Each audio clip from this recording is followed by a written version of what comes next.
आपण बघतोय की मागच्या 2 दिवसापासून धाराशिव जिल्ह्यात गारपीट आणि वादळी वाऱ्यासह पाऊस होतोय. कालही धाराशिव तालुक्यात बऱ्याच ठिकाणी गारपीट झाली. जवळपास 1-2 फूट थर गारांचा साचला होता आणि या ठिकाणी जी पिकं आहेत, ज्वारी असेल, द्राक्ष असतील, केळी असेल, भाजीपाला असेल, ह्या सगळ्या पिकांचं खूप मोठ्या प्रमाणात नुकसान झालेलं आहे आणि खरं तर त्यांचा खर्च खूप असतो.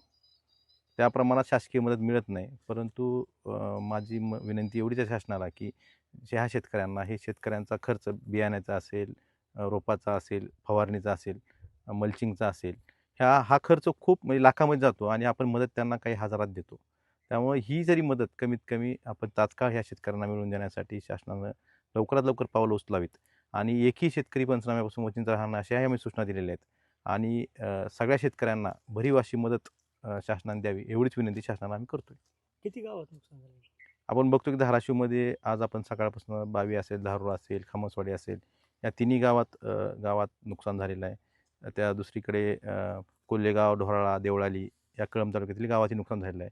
आज आपण बघतोय की आजही वातावरण तसंच पावसाचं आहे आणि मागच्या 2 दिवसापासून बऱ्याच ठिकाणी नुकसान झालेलं आहे. त्याचे पंचनामे सुरू आहेत.